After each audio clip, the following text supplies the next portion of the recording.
Bom dia, boa tarde, boa noite, boa madrugada para você, meu amigo, minha amiga, meu irmão. Deus abençoe a sua vida. Estamos aqui para gravar mais um vídeo. Eu demorei um pouco gravar esse vídeo, mas estamos aqui.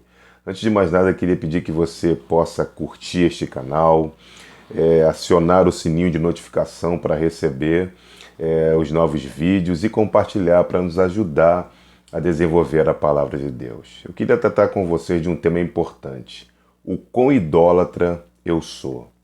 Isso parte muito da cosmovisão, do coração e da idolatria da pessoa. Precisamos entender este assunto sempre à luz das Escrituras. Necessariamente, precisamos compreender alguns conceitos, como o da cosmovisão, o que é a cosmovisão, a importância da cosmovisão. Precisamos entender o que é coração também. Isso será fundamental, mas não a respeito do coração, do órgão que bombeia sangue, como ele é visto na cultura ocidental, como sendo o lugar dos nossos desejos e emoções, como a anatomia nos ensina, a anatomia humana. Mas vamos tratar do coração segundo as Escrituras, porque é impossível entender o que o homem é sem entender o que é o coração. Mas nosso desafio hoje é entender o que é também idolatria. E depois desse conceito bem estabelecido da cosmovisão, do coração e da idolatria, vamos procurar entender outros aspectos da realidade à luz da cosmovisão cristã que tem a ver com as Escrituras. Por exemplo, nós estamos vivendo um momento turbulento do ponto de vista ideológico, num geral, e político de forma mais específica. Como um cristão, você deve se fazer essa pergunta, deve entender essa realidade à luz das Escrituras. Como é que eu posso compreender arte, por exemplo, poesia, cinema, relacionamento ou qualquer outro assunto à luz das Escrituras? Porque se eu não entender à luz das Escrituras, certamente vou entender à luz de uma outra coisa, dando ouvidos, obviamente, a outras vozes que me trará confusão e delírio teológico. Daí eu não vou conseguir honrar as Escrituras. Pior ainda, vou começar a deturpar e achar pelo em ovo na Bíblia, para justificar meus delírios e a minha cosmovisão equivocada. Então este é o juízo de valor que nós iremos nos propor fazer aqui. Mas antes eu quero começar lendo a palavra de Deus no texto de Ezequiel, Ezequiel capítulo 36, verso 26, que nos diz assim: Dar-vos-ei coração novo, e porei dentro de vós espírito novo. Tirarei de vós o coração de pedra, e vos darei coração de carne, aleluia. Porei dentro de vós o meu espírito, e farei que andeis nos meus estatutos, guardeis os meus juízos e os observeis. Então você percebe a importância desse texto. Eu diria que é um texto bastante rico, fundamental das Escrituras e que fala da realidade do novo nascimento, da conversão, da regeneração, da mudança de mente, porque a conversão começa aqui, a mudança de mente. Precisamos entender que antes de acontecer algo no aspecto cognitivo do ser humano, deve acontecer antes tudo no aspecto espiritual. Porque se enquanto, aleluia, não acontecer essa realidade aqui, que é ensinada pelo profeta Ezequiel, enquanto não ocorrer uma mudança espiritual, uma regeneração, a implantação de vida espiritual onde não existia vida, ou seja, o texto está querendo falar disso, de conversão, de transformação espiritual. Então você para e pensa a partir disso que estamos debatendo aqui. Enquanto não acontecer esses fatores, não vai também acontecer nada do ponto de vista cognitivo e emocional. Ou seja, a cosmovisão, antes de ser um conceito que trata dos aspectos do entendimento intelectual, cosmovisão passa pelo conceito de mudança espiritual. Enquanto não houver uma mudança espiritual da vida de uma pessoa, essa pessoa enxergará a vida segundo aquilo que a domina espiritualmente. Isso aí é muito grave, gente. O que a domina espiritualmente? Se ela é um ímpio ou ela é uma ímpia, o que os domina é o pecado e o inimigo de nossas almas. Ela vai enxergar a realidade, vai enxergar a política, vai enxergar qualquer coisa a partir do que a domina, do que comanda o seu coração, a não ser que o Espírito Santo faça uma mudança. Se o Espírito Santo fizer uma mudança, ela vai continuar enxergando isso, vai ter as suas idolatrias, seja de um lado ou seja de outro. Agora, a cosmovisão de um cristão deve obrigatoriamente passar pela cruz, e o coração deve também passar pela cruz do Senhor Jesus Cristo. E é neste contexto, querido, que quero passar com vocês o que Ezequiel quis dizer. Quando Ezequiel passa de um coração de pedra para um coração que não tem vida, devemos buscar as melhores informações. Mas lembre-se que, antes do processo cognitivo, devemos buscar uma mudança espiritual, ou seja, deve acontecer na vida da pessoa essa mudança. E eu te pergunto, como entender a confusão política que estamos vivendo a partir de um ponto fiel das Escrituras? Como entender a arte segundo as Escrituras? Como entender o cinema e a economia? É uma pergunta que precisamos nos fazer. Será que a Bíblia diz que todo mundo deve ter tudo igual do ponto de vista econômico? Ou a Bíblia pressupõe algum tipo de diferença social? Uma questão a ser debatida. Você sabe provavelmente o que as ideologias falam. Todo mundo sabe, mas nós sabemos de fato o que a palavra de Deus nos orienta e nos ensina? Essa é a questão. A palavra de Deus defende realmente igualitarismo ou ela pressupõe algum tipo de diferença?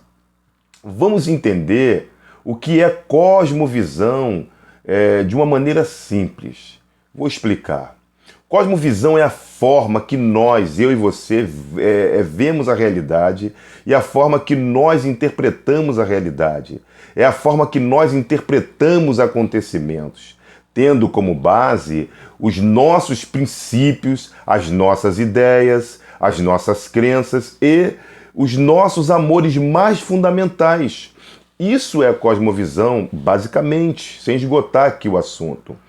E todos nós temos cosmovisão. Se eu te perguntasse sobre os mais variados assuntos, você daria a sua opinião. Isso independe se ela será certa, errada, consistente ou inconsistente, coerente ou incoerente, não importa. Todos nós temos cosmovisão ou opinião sobre as coisas. Como deve ser o culto na igreja, por exemplo, é uma forma de você pensar. Deve ter palmas ou não? Precisa de bateria ou não precisa? E por aí vai, os exemplos são vários. Isso significa que nós temos visão sobre as coisas, como se vestir, etc. Vamos ver o exemplo disso na pandemia, muito recente agora, no nosso tempo, quando se começou a discutir a autoridade da ciência, pondo em dúvida suas descobertas. As pessoas debatiam isso no Zap Zap. Como um cristão deve enxergar a ciência? A opinião que você tem sobre isso revela a sua cosmovisão. E todos nós temos, certa ou errada. Então, o que é a cosmovisão? É aquilo que nós cremos ou aquilo que nós amamos na realidade como base, né? Se realmente eu amo a Deus, eu tenho a palavra de Deus, né, como a minha lente, como o meu norte. Eu tenho a minha cosmovisão fundada exclusivamente aqui na palavra. A cosmovisão tem a ver com o processo também de santificação, para termos a humildade para abertura e correção. Eu devo ter isso Todos nós devemos ter isso para que possamos nos corrigir na caminhada. Se realmente eu amo a Deus, eu tenho a palavra de Deus como a minha lente, a minha cosmovisão estará fundada sempre no que o Senhor Jesus, no que Deus nos ensinou, no que o Senhor nos passou pelo Espírito. Obviamente isso não é perfeito, pois a cosmovisão tem a ver com um processo de santificação e neste processo nós estamos aprendendo todos os dias para a abertura e para a correção. Amém, pessoal? Então, olhando o coração, você deve se perguntar: o que deu origem a todas as coisas? A maneira que você responder vai revelar a sua cosmovisão. O que é o homem, por exemplo? O homem é um produto do meio mesmo? Ele nasce bem e a sociedade o estraga, é isso mesmo? O homem veio do nada e vai voltar para o nada. O homem veio do macaco. O homem é um ser criado à imagem e semelhança de Deus. Realmente o evolucionismo teísta tem razão, dizendo que foi pela evolução. São respostas diferentes que revelam a sua cosmovisão. Vamos para uma outra pergunta agora, para você compreender. O que acontece com as pessoas quando elas morrem? Os aniquilacionistas vão dizer que elas simplesmente desaparecem. Exemplo disso são os adventistas, que têm uma posição aniquilacionista, pelo menos em relação à condenação. Quem é adventista vai para o céu. Quem não é adventista e não guarda o domingo será condenado. Mas a sua cosmovisão diz que na condenação não existe o inferno eterno, mas a aniquilação. Aí eu explico, como se fosse uma bomba nuclear jogada e vaporizando as partículas de vida terrestres, aonde há o fôlego da vida. Pum! Evapora, segundo essa visão. Você tem as testemunhas de Jeová e também os ateus que têm uma cosmovisão parecida com os adventistas. Outra pergunta interessante, gente, para a gente começar a entender é o seguinte: é possível conhecer as coisas de fato ou tudo é questão de mera opinião do indivíduo? A maneira que você responde essa pergunta, certo ou errado, revela a sua cosmovisão. Mas como eu e você saberemos o que é certo ou errado nesse contexto complexo? Certo ou errado é aquilo que o pastor fala? Certo ou errado é aquilo que a maioria fala? Se for a maioria, nós podemos concluir que o nazismo tinha razão. Os nazistas estavam certos? É uma pergunta. A voz do povo é a voz de Deus mesmo? Porque a maioria dos alemães do século passado, a partir da década de 30, disse sim ao nazismo. Então, certo ou errado é definido pela maioria. Então, se é assim, você tem que concordar com muita coisa que a Bíblia diz que é errado. Mas agora, o que é certo ou errado é aquilo que é definido pelo Criador, como nos revela o livro de Gênesis, meus irmãos. Outra pergunta que precisamos nos fazer é: qual é o significado da história humana? Todas essas perguntas revelam a forma com que o indivíduo vê a vida. Onde está a sua cosmovisão? A cosmovisão de alguém não é segundo, em princípio, por aquilo que a pessoa pensa, mas a cosmovisão de alguém é definida pelo coração. E coração aqui não é o órgão que bombeia sangue. Coração aqui também não é a sede das nossas emoções, como se diz isso aqui no popular. Com o coração a gente sente, com a mente a gente pensa. É assim que enxergamos na cultura popular. A mente é a sede do aspecto racional e o coração é a sede do aspecto emocional. Isso na cultura aqui do Ocidente e na literatura. Mas coração aqui, gente, no sentido bíblico, é outra coisa. Como Caim e Abel em Gênesis. O mal jaz à porta do teu coração, compete a ti dominá-lo, disse Deus para Caim vendo o seu interior. O ser humano é feito à imagem e semelhança de Deus. Isso vai definir a antropologia bíblica, que é o coração. Só para você ter uma ideia, gente, a palavra coração aparece 858 vezes no Antigo Testamento. Então, o coração é um termo fundamental na teologia para entendermos quem somos nós, isto é, o pecado é tão profundo que ele foi até o nosso coração. Enquanto a conversão chega na vida de alguém, apenas o Espírito Santo tem acesso ao mais profundo da nossa vida. E quando a conversão é verdadeira, ela vai até onde é uma pergunta que devemos fazer, até onde? Até o coração. Tanto é que a regeneração, como diz lá em Ezequiel, é a implantação de uma nova vida onde existia, logicamente, a morte. Pegar um fôlego. Às vezes você se pergunta, por que eu penso na morte se oro para me livrar disso? Por que eu sinto inveja das pessoas se a Bíblia diz que devemos nos alegrar com os que se alegram e chorar com os que choram? Se liga nisso. Qual é o mais fácil para a gente? Seja sincero. Mais fácil não é chorar com os que choram? Apoiar quem está passando dificuldade, não é verdade? Você tem certeza que é fácil se alegrar de verdade com os que estão se alegrando e felizes por algo de positivo, por conquista, por uma ascensão no emprego ou num cargo na igreja? Não é tão simples assim.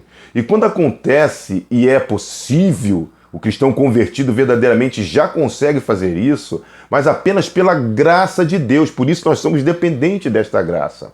Você pode perceber isso quando há possibilidade de indicação, repito, para uma vaga de líder no seu trabalho ou para um cargo na igreja. Quando uns conseguem, outros ficam chateados ao invés de se alegrar. Então você não está se alegrando com aqueles que se alegram. E por que não se alegra? Esta é a pergunta. Porque lhe falta graça. Lhe falta a graça de Cristo. Se na graça você vai se alegrar, mas às vezes você vai fingir uma alegria que não existe, não está em você, porque a inveja tomou conta do seu coração lá no fundo. Caim e Abel. Se o coração não é o órgão que bombeia o sangue, mas no contexto bíblico é o que existe de mais profundo no ser humano, onde só Deus tem acesso e é capaz de julgar o foro íntimo que está dentro de nós. Biblicamente, o coração pensa, gente. O coração sente. Com o coração, nós odiamos o que nós odiamos. E com o coração, nós amamos o que nós amamos. Sobretudo, diz a Bíblia, o que você deve guardar, guarda então o teu coração, porque dele procede a fonte da vida e aquilo que existe de mais profundo, e dele também procede as coisas mais perversas do ser humano.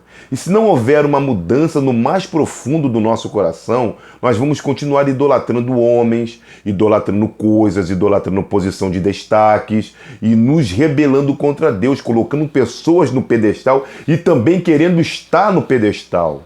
Cosmovisão é um conceito que indica primordialmente os desígnios e orientação do coração. E o nosso coração é o centro do comando do nosso ser. Vamos entender agora o que é idolatria. A idolatria vai revelar algo muito, muito dolorido dentro de nós. Mas deixa teu coração aberto. Idolatria é a divinização de qualquer coisa ou pessoa que eu coloco no lugar de Deus. Basicamente, é isso. A idolatria protestante evangélica de pessoas que não é Deus e eu coloco no lugar de Deus. As Escrituras nos ensinam que Deus é a fonte de tudo e o centro de tudo e o único que deve ser adorado, porque Ele não divide a sua glória com ninguém, gente. Dentre todas as qualidades do ser humano, a principal que ele traz sobre si é a imagem e semelhança de Deus, a qualidade de adorar, a qualidade de adorador. Nós existimos e fomos criados por Deus, para adorar a Deus sobre todas as coisas e para amar a Deus sobre todas as coisas. O pecado não conseguiu tirar isso, mas consegue distorcer esse objetivo. O pecado não tirou esse potencial de adorador, mas mudou a direção depois de Gênesis 3 com Adão e Eva. Não foi retirado a nossa adoração, mas mudou a direção. Adão e Eva, gente, passaram a amar a si sobre todas as coisas, ou seja, o seu próprio ventre, amaram o seu ventre. Todos os seres humanos que existiram vão continuar amando algo ou alguém, entendendo que esse algo ou alguém lhe dará sentido, direção, propósito, segurança e alegria. Todo mundo quer isso. Todos nós queremos sentido, todos nós queremos propósitos, todos nós queremos alegria e segurança, ou eu estou mentindo, não é isso? Ou você busca isso em Deus, ou você vai buscar isso em qualquer coisa ou pessoa que não seja Deus. Pode ser o dinheiro, pode ser o sexo, pode ser a aprovação das pessoas. Tem gente que fica doente se alguém não aprová-la. Há pessoas que ficam felizes quando é aprovado pela plateia após um discurso ou pregação, ou se tiver um tapinha nas costas. E se isso não acontecer, um tapinha nas costas, a pessoa fica intranquila e triste, arrasada. Todos nós gostamos de elogios. Há elogios sadios e elogios idólatras, gente. Onde está localizado a origem da idolatria?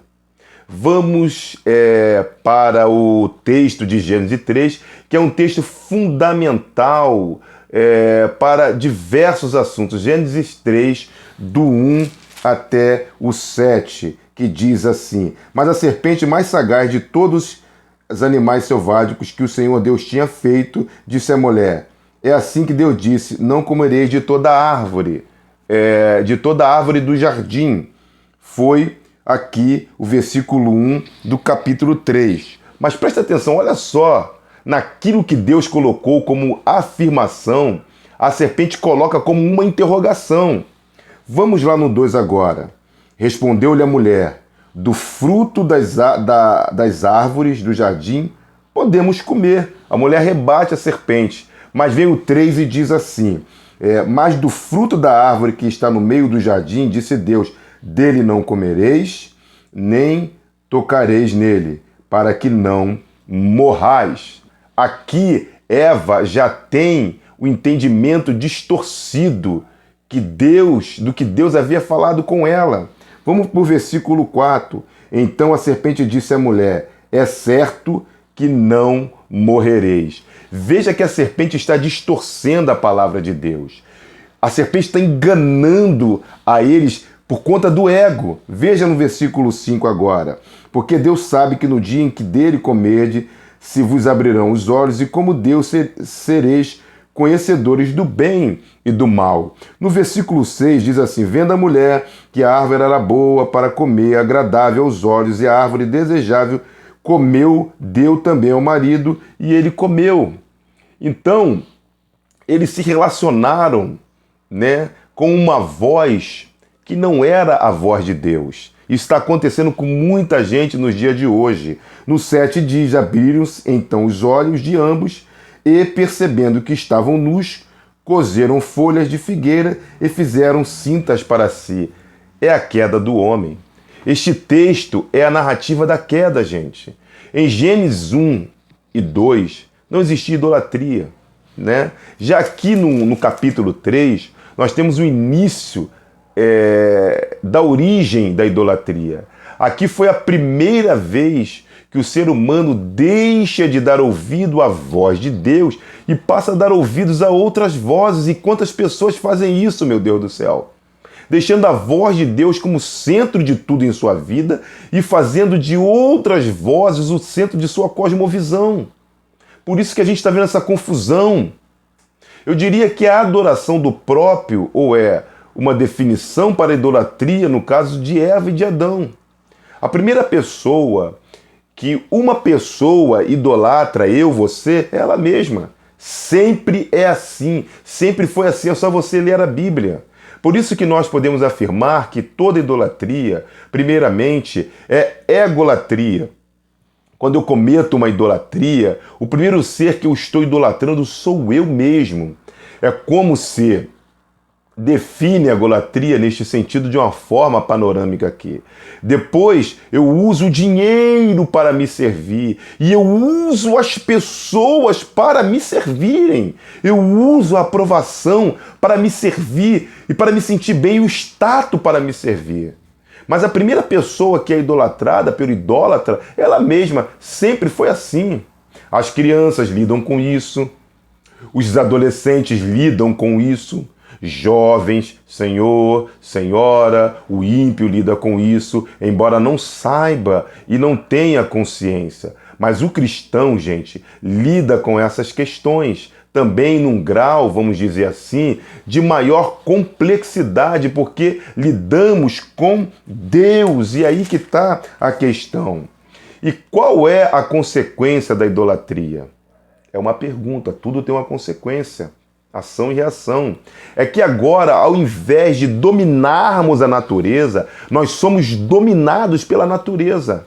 Quer ver um exemplo disso? É quando a pessoa está presa em qualquer tipo de vício, como cigarro, a bebida, entre outros, a bebida alcoólica. Mas esses deuses são mais fáceis de identificar. Mas há vários outros escondidos que Deus vê e julga, mas você não identifica porque você está com a mente cauterizada achando que é normal. Vou dar um exemplo mais palpável. Eu, como pastor, por exemplo, posso idolatrar a aceitação das pessoas e amo isso na minha vida, vou amar esse tipo de as pessoas me idolatrando.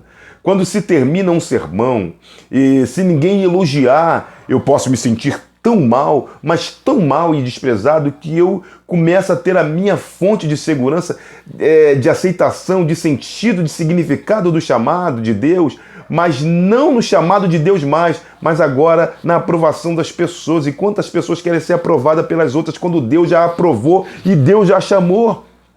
Isso pode fazer com que você fique tão irritado emocionalmente que comece a ficar rude com as pessoas, ignorante. Né? Isso pode acontecer com qualquer um de nós. Eu estou sujeito a isso também, todos estamos sujeitos, por isso precisamos entender. Quer ver um exemplo de onde você desconta as suas frustrações? É quando você começa a zerar as séries, na verdade, maratonando séries da Netflix e das plataformas de streaming no geral. A pessoa começa a querer aprender as coisas com séries ou em filmes mais do que a própria escritura, perde relacionamento com a Bíblia. A idolatria é tão sutil e imperceptível que às vezes se manifesta nas coisas boas, como dinheiro, por exemplo. O dinheiro não é uma coisa ruim, não é, gente? Concorda comigo? Não é ruim se você não amá-lo. Se você amá-lo, acabou. Pode ser um celular. Quer ver um exemplo disso? É quando, antes de tudo, ao acordar, eu pego primeira coisa que eu faço é pegar o celular, ou melhor, durmo com ele e acordo com ele. Gosto dos likes, mas não dobro mais o meu joelho quando acordo. Não pego mais a Bíblia como o primeiro ato do dia. Pego o celular para ver o que está acontecendo. A relação com o aparelho pode ser uma relação saudável para com Deus ou idólatra. Uma relação saudável é essa aqui. Nós estamos aqui. Vamos ler também lá no Gênesis 1:26, gente, que diz assim, olha lá, vamos ler? Também disse Deus, façamos o homem à nossa imagem conforme a nossa semelhança. Tenha ele domínio sobre os peixes do mar, sobre as aves do céu, sobre os animais domésticos, sobre toda a terra e sobre todos os répteis que rastejam pela terra. Aqui não tem pecado, né? Aqui não tem pecado, não tem idolatria. O que está dizendo aqui é que nós devemos governar para a glória de Deus, a criação, tudo que existe. Vamos dar um pulando lá em Romanos agora, deixa eu ver se eu acho aqui. Lá em Romanos, gente, Romanos capítulo 1, a partir do verso 22. Perceba o estrago que foi feito aqui nesta passagem. Diz assim, inculcando-se por sábios, tornando-se loucos, e mudaram a glória de Deus incorruptível em semelhança da imagem de um homem corruptível. bem como de aves, quadrúpedes e répteis. Misericórdia, gente, isso aqui é muito pesado. Entenda isso, em Gênesis 23, foi dada a ordem de Deus para que nós dominarmos sobre a criação. Mas olha o que nós fizemos. Nós adoramos as árvores, madeiras e tudo que nossa mão pode construir, tocar. Que loucura, gente! A gente vê em Êxodo 20, enquanto Moisés estava junto com Deus no Monte Sinai, recebendo as tábuas da lei, o povo lá embaixo estava fazendo o que com Arão? O que? O bezerro de ouro. Não há lógica nisso. Não é adoração, mas idolatria. E se ajoelha diante do animal. Ou seja, nós passamos a ser escravos diante daquilo que deveríamos dominar. Idolatria é isso. Viu o que é idolatria no conceito e como nós somos idólatras, quão somos idólatras no nosso dia a dia? O autor disse que a idolatria é quando você é dominado por aquilo que você deveria dominar, disse um certo autor. Quero dizer que você é dominado por aquilo que você adora, seja o sexo, vícios em geral. A idolatria sempre está no coração do idólatra, por isso o processo de santificação para transformar isso. A fonte da minha alegria não pode ser os aplausos do mundo ou de um auditório. Quando eu vivo pela aprovação das pessoas, eu estou provando que o meu Deus são as pessoas. Deus com letra minúscula. Preste atenção nesta frase. Deus é o grande eu sou.